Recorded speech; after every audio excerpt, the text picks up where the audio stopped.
everybody. Welcome to another episode of Underappreciated Animation. And this is the monthly show where we talk about indie animation, we talk about underappreciated animation, and we talk about obscure animation. And this month we're doing Underappreciated. It's a lot of fun. And I am film critic Rachel Wagner, and Stanford's here. Hi there. How's it going? I'm doing well. How are you? Hey, doing great. Excited to talk about this movie. Yeah, I'm really curious to hear your opinion about it. Well, Today, likewise. Yeah. today we're talking about The Adventures of Tintin, a movie that I feel like has been sort of largely forgotten, Mm-hmm. which is a perfect one to have on this show because I really enjoyed it when it came out, and I still enjoy it. Right, enjoyed rewatching it. I hadn't rewatched it in a long time. Yeah, it's been a So long time since I've seen this film too. It came yeah. out in 2011, right? And Mhm. I know I'd seen it. I saw it when it opened, when it came out in theaters, and I've seen it in between then, but I can't remember when. It's been a while. Yeah. Yeah. Were you familiar with the comics and the other animated versions of Tintin?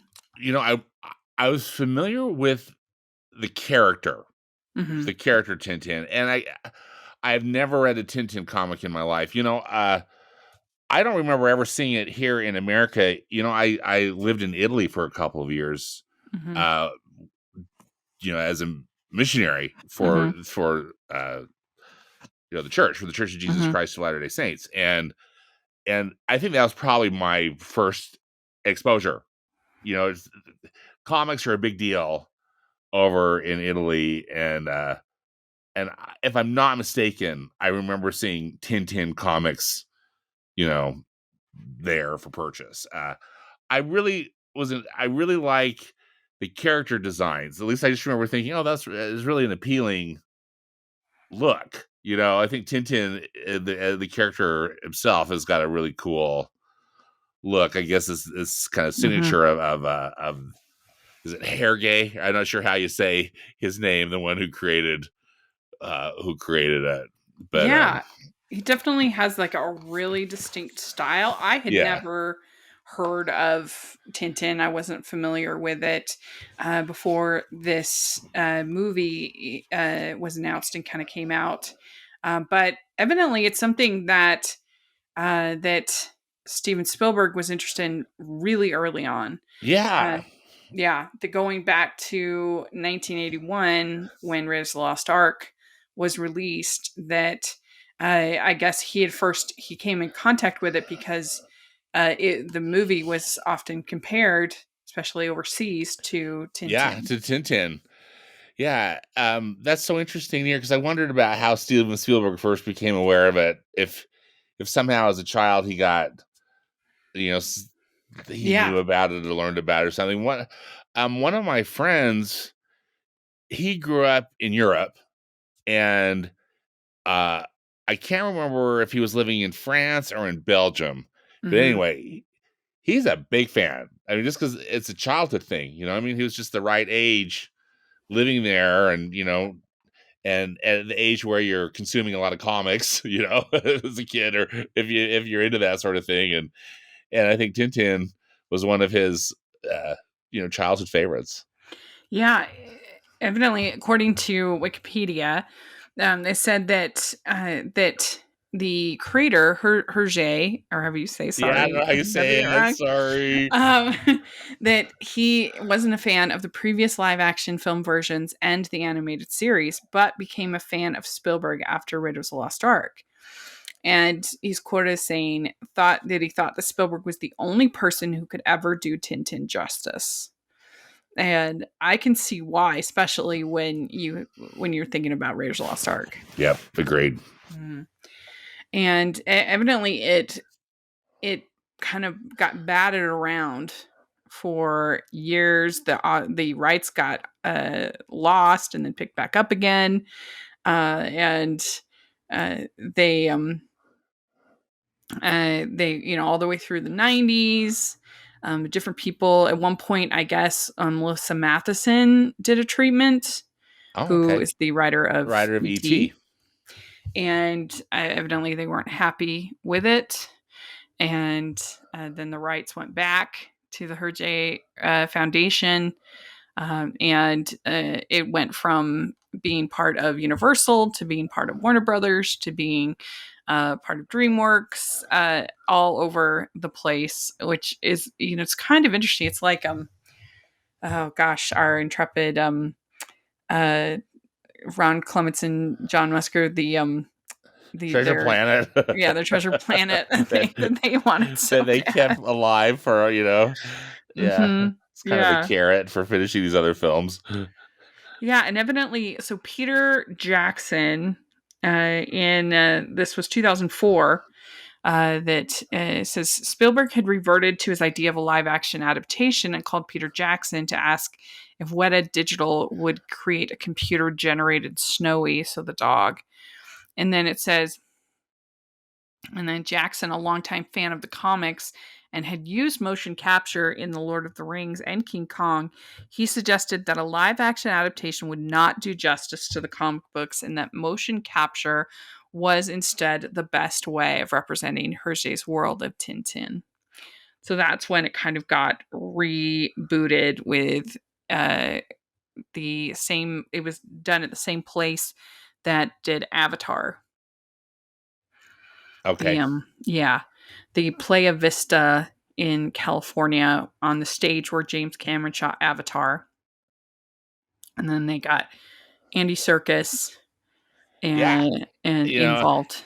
Andy Serkis, who's kind of the motion capture Hmm. king, right? As far as, yeah. Yeah, and I guess Robert Zemeckis was involved. Who was the king of motion capture at this time. Yeah. And so I was gonna definitely wanted to ask you because I know that you are not a fan of those Zemeckis films. Um, what do you think that makes this work and those ones in your eyes not work? So this one for me works quite well. Not 100%. Well, no, we'll get into some Uh-huh. stuff. It's infinitely better than for me than those Zemeckis ones. I think for me the problem I had with the Zemeckis ones, specifically the Polar Express and A Christmas Carol, Uh-huh. is that uh number one, the faces to me seemed absolutely lifeless, even though they had, again, done this motion capture and the computers are capturing the human performance. They always look so creepy to me, and I know I've talked with other people and heard other commentary, or other things about it. They talk about the eyes, particularly like in the Polar Express. Like everybody looks like they're a zombie or possessed or something, in my Hmm. opinion. So Yeah. sorry, I don't wish to be No, offensive. no. I just absolutely despise that film. And it's sad because it's such a cute story, but Uh-huh. anyway, but there's just, I don't know, I find that it the way that they do whatever is the thing with the motion capture, I never find it as interesting or as compelling as just just straight up 3D animation, like if Pixar was doing it or something, Yeah. uh, and I was really trying to analyze it with this one, and I've got some theories I wanted, or Hmm. just some stuff I want to talk with you about. But uh, this one, so and then the other thing I think with the Zemeckis ones is that I feel like I don't feel like his camera, his quote unquote camera, quite has the, and for lack of a better word, Rachel, I'm going to call it discipline. I mean, don't get me wrong. Hmm. Robert Zemeckis is a very talented filmmaker, but I just felt like because he could move the camera like any way he wanted to, he did, Right. and I felt that made for a really unsatisfactory viewing experience because Hmm. the camera's gone all over, and I never got sick. But I feel like I could, Hmm. like this could be like I'm on some like Star Tours from hell, kind of thing where just everything's going all over the place and you just kind of get sick to your stomach. But I feel like in Tintin, Spielberg's wonderful control of the camera Hmm. really shines. I mean, that's what I think that really makes this movie work, is because I feel like it's a Spielberg film, yet he's able to do some really creative things, because it's CG and motion capture. I guess It does mostly because it's CG. it does feel more like when you are watching Avatar Yeah. than watching the Zemeckis films. I've always been, I guess, a little bit more of a defender of the Zemeckis films, just because, for whatever reason, I feel like I'm able to adjust and I'm fine with the style. It sort of is a little bit off putting to me at first, but once I've been watching for a Yeah, couple you minutes, I can. kind of, Yeah. yeah, I'm able to kind of adjust. And I'm a sucker for Christmas movies, and the fact that both of those are It is such a great book and everything. I know. I feel like I'm a Scrooge for not no, liking both. I'm the unusual one for liking them, I think. But the one that loses me is definitely Mars Needs Moms. That one is Oh, just. I hesitate to even bring it up. That's why, because it's just so bad. Did you see it? I'm surprised you even saw it. I saw it, and those are like 90 minutes I'll never get back. It's just like, ugh. Yeah, I it's think I saw it, rough. Rachel, just because it's a Disney movie. It was just like, Yeah. it's like I need to see this, even though uh I knew it was going to be terrible, and then sure, boy, was it ever. Oof. Yeah, when was that? We haven't. Um. I guess we'll be in our next. It's 2011, so Yeah. our next when we do probably in March sometime, we'll do our next Yeah. Disney year ranking, and so And it's interesting that came out the same year as Tintin did. yeah, that's true. Because you just look at these very different approaches to using the technology, and Yeah, definitely Spielberg and Peter Jackson, I think they win, hands down. yeah. But Oh, no comparison. I mean, and yeah, Marcy's Moms is just such a terrible idea for a movie, and just the whole what concept, were they and thinking? yeah, it's just terrible. Like, why on Oof. earth would kids want to watch a movie about moms getting abducted? Like, Yeah, what? what in the world? By Yeah, aliens. yeah, it's so And it's bad. so brown, and so but Oof. yeah, I would say that this is, and people have problems with Avatar. I do think it gets more hate than it deserves. Yeah, I do Um too. I think it's not like my favorite movie, but I like it. I enjoy it. I'm looking forward to the new one. Me too, and Uh I think that the motion capture in Avatar, yeah. I thought it worked pretty well. And again, Mhm. maybe given that the Na'vi, right, are human enough, but so different, and Mhm. also just their blue skin and all those different things. Maybe it all just contributed, Mhm. to the making it work better in my brain. Rather than someone being um human. I mean, Mhm. we're trying to look human. Yeah. Um, The story of the writing of this is pretty interesting. Like I said, Melissa Matheson did a treatment, and then it was in the hands um, of Stephen Moffat, yeah, uh, and and Edgar Wright. and Edgar Wright, and so Stephen Moffat ended up getting hired to be the oh my gosh, my brain.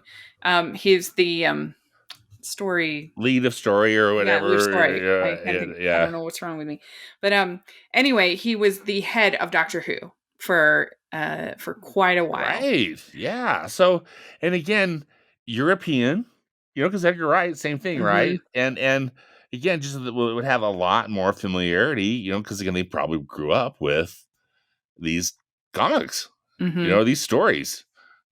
Yeah, and then you had Joe Cornish, who came on for the final polish of the film, who then worked with Disney, with Marvel on Ant-Man, which Yeah. also, of course, was associated with Edgar With Wright. Edgar Wright. So I know Yeah. it's kind of an interesting That group. is interesting, isn't it? Yeah. Hmm.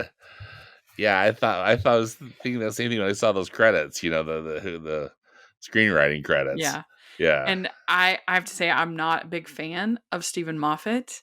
I I mean, he did do some good stuff with Doctor Who, but then some of his later stuff, I'm just like, Yeah, I know that's "Ugh." controversial because I've watched some Doctor Who. I haven't watched all Doctor Who, but I'm familiar enough to know that Stephen Moffat has come under some criticism, right? For And what he did with Sherlock made me so mad. oh, that maybe that's I part of it that I'm remembering is your commentary on Sherlock. Yeah, yeah, yeah. Series 4 was garbage. I hated it. And he loves doing this sort of this surprise, trying to kind of twist, big twist. I say he's the Shyamalan of television, and I think he really is.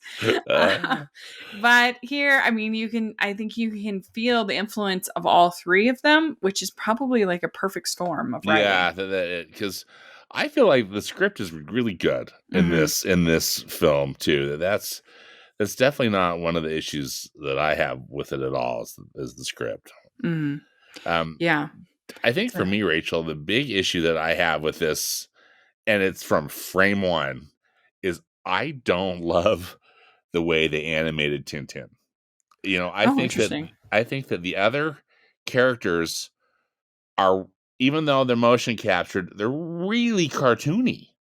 You know, Hmm. um, really distinctive noses and elongated faces or round faces and all these different things that really make, I think, match what I remember seeing of what some of these comic characters look like.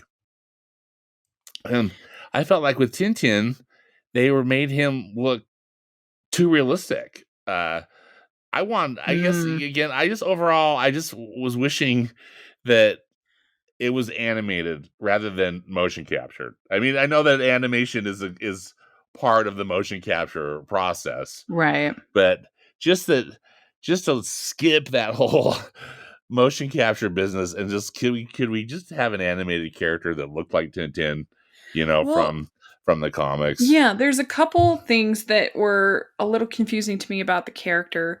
First, how old is he supposed to be? Is he supposed to be Yeah, like, it's weird because it's like he's a teen. I don't know. It's like he's supposed because like he's he's a an established teenager, journalist. but yeah, he has an apartment. Uh-huh. You know, Yeah. yeah, So like he's supposed to be 18. He's because he looks a lot younger. His he does. design His is design makes him young. look like he's like 16 Yeah. or younger. Hmm. Yeah, a little younger. Also, I mean, I like Jamie Bell. I think he's great, but I I do don't. too. I think Jamie Bell is terrific, and that's why I Mhm. hated to be critical because he does, you know, he does a good job. I just don't know why they leaned into such a British cast since That's an it's interesting choice. since it's Yeah, a Belgium comic and it's all yeah, set in Europe. yeah. Good So question. that would have been, I mean, but I guess in Hollywood, like if you are anywhere in Europe, you have a You're British accent, British. Yep. except for Beauty and the Beast. That's the only one. It's the only one. Yeah, that's a good But point. that was a little confusing to me about the character. I didn't mind the animation so much, but I can see what you're saying. That's true. I hadn't really thought about it, but I can see that. Um, but yeah, they do move the camera so well. There's so many Oh, one takes I love basically it. I in just this feel, movie. yeah, and I just feel like it just really works. And again, I just feel like Mhm. that's where Spielberg brought his expertise Yeah. into this project.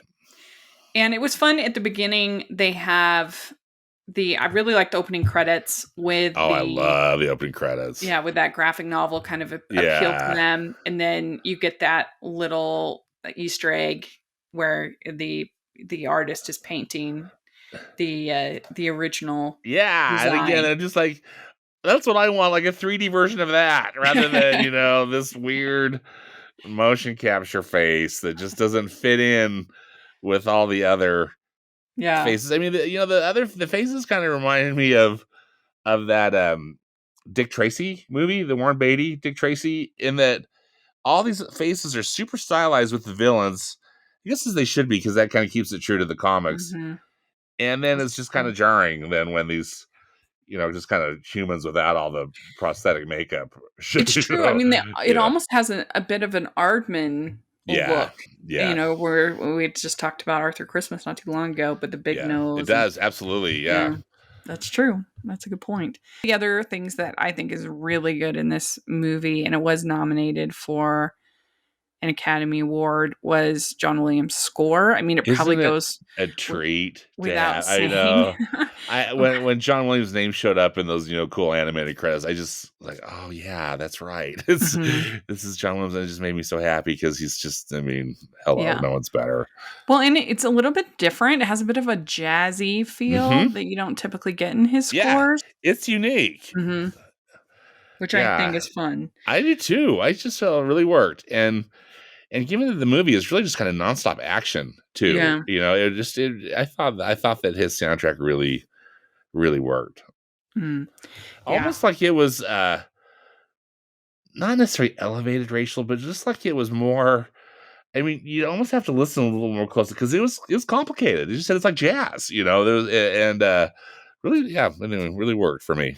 Now, it was nominated for the Golden Globe that year, and it actually won the Golden Globe for Best Animated Film, but it was not nominated for the Oscar. And people said that it wasn't nominated because it was motion capture, but that doesn't really make sense because they nominated No, Monster House, it doesn't make sense.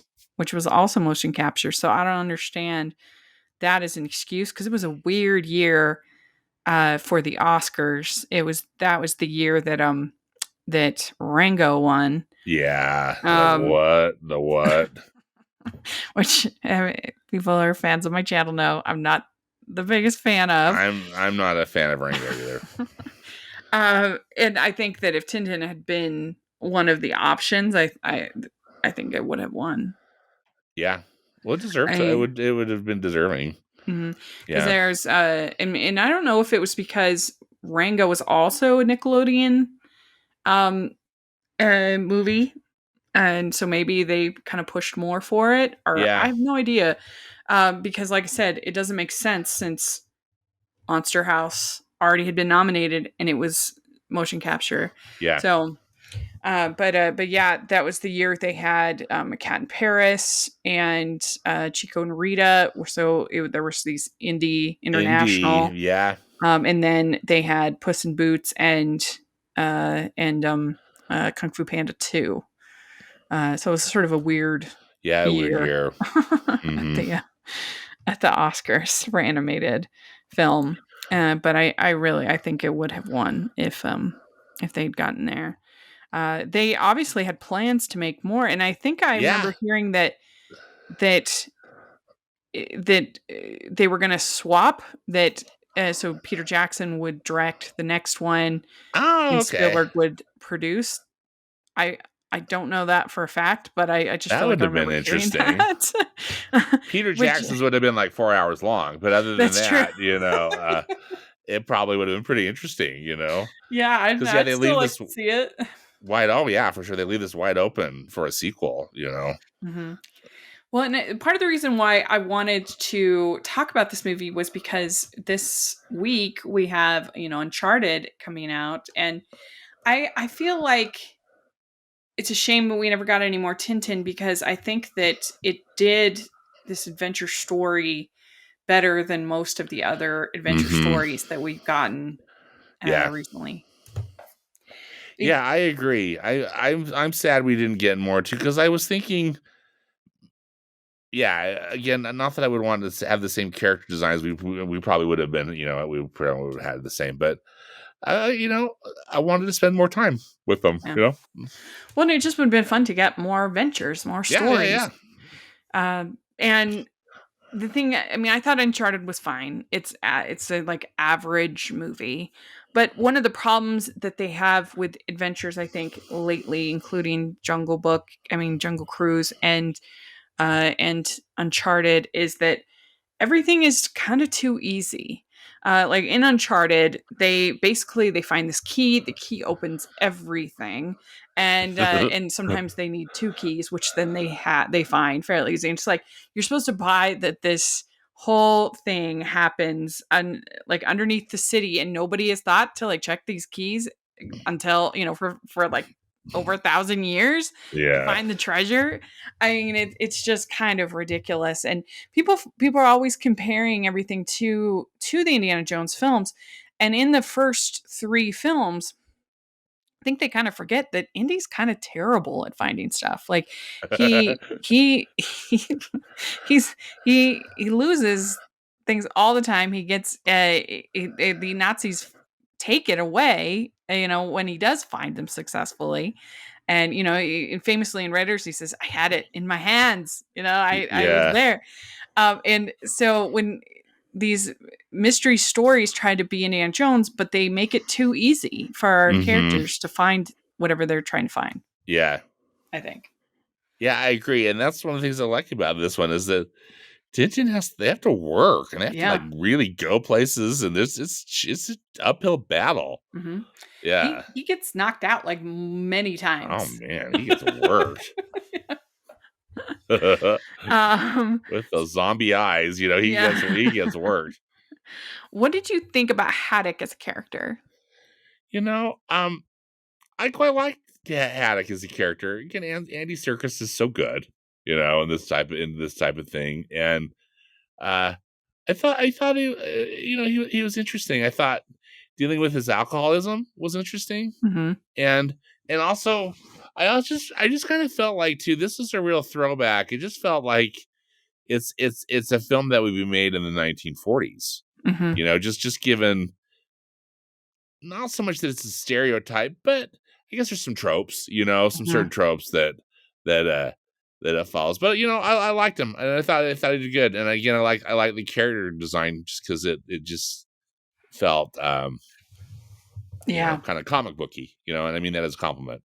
Yeah, and that's true for the first three Indiana Jones as well.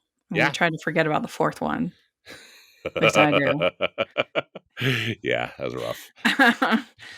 So basically, you have it's starting out. It gets kind of complicated, but you have a you have Tintin purchasing a boat, a miniature boat, and it has, unbeknownst to him, it has a clue, and so he starts kind of on the case, investigating what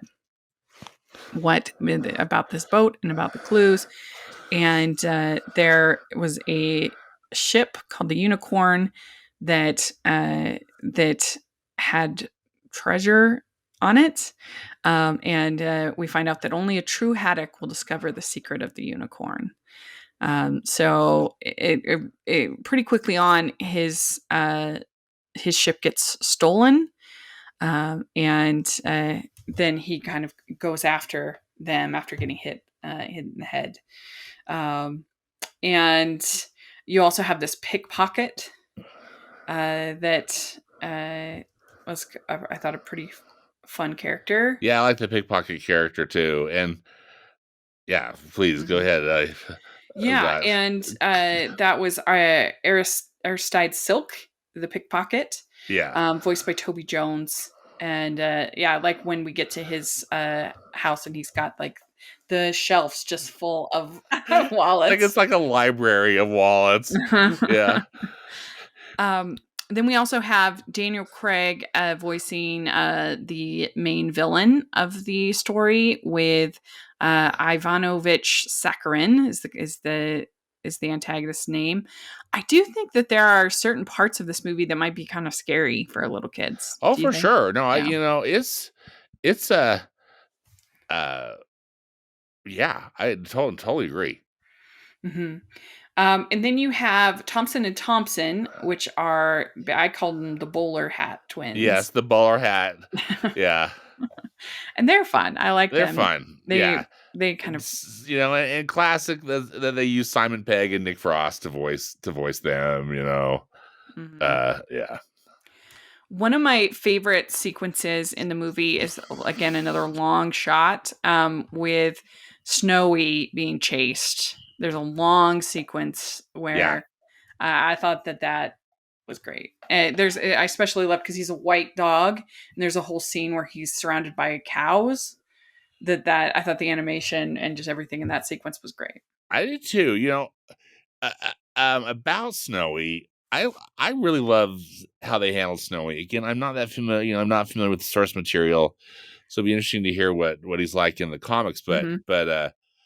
I just loved how smart Snowy was, how resourceful, and also, I mean, everybody's in danger kind of throughout the whole movie, but it's not so much like, oh, we have to save Snowy or whatever, or Yeah. something that's just like overly dramatic and stupid. It's just, I just felt like it kind of, they kind of kept it light. Like they're surviving all sorts of things together, from bullets to plane crashes, Mm-hmm.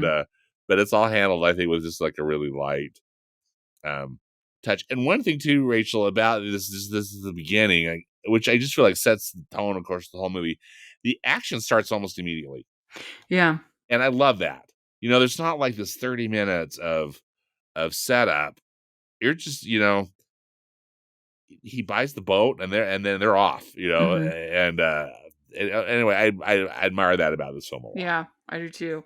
The action in general is really strong. I Really mean, I love strong. at the end, towards the end, the whole sequence that on the motorcycle Oh my and that ends up goodness. as the zip liner. It's great. That's so great because, again, kind of this continuous shot, but taking full advantage of the motion capture. But it's not just like computer throw up; Mm-hmm. it's Steven Spielberg. Directing this sequence is just, it's wonderful. I love it too. Mm-hmm. Yeah, there's a great sequence where Tintin flies the plane. Hmm. I think that was really good. They crash into the desert, and Tintin almost ends up getting taken down by the propeller blades of the Oh, plane.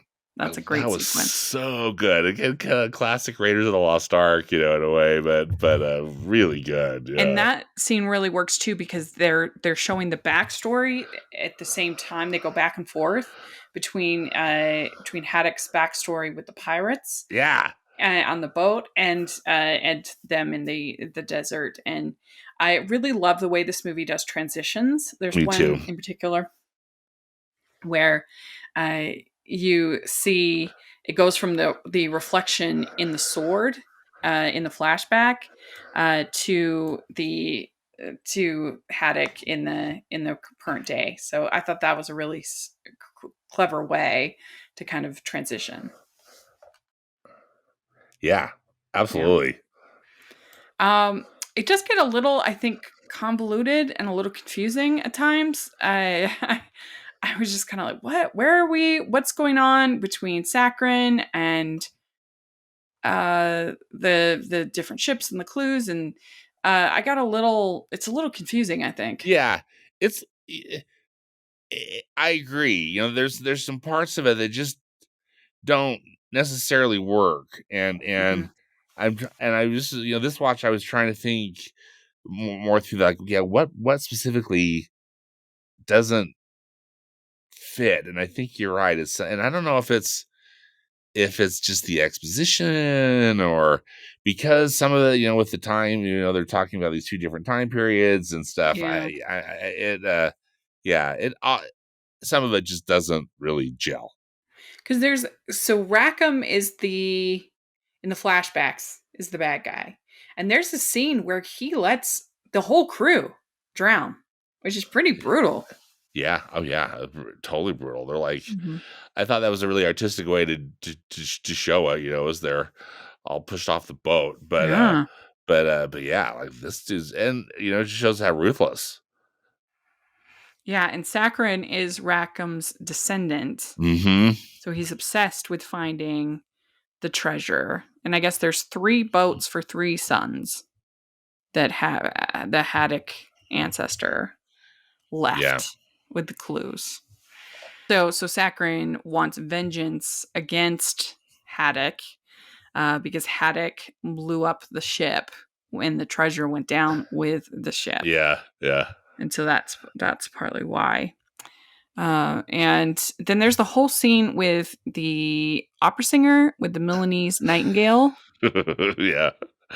And I was kind of like, what is happening? Because she has they have the last of the ships there, the third ship, and so her voice crashes the glass. The Falcon tries to get the scroll in the ship, and that's when we get the motorcycle chase. But a lot going on.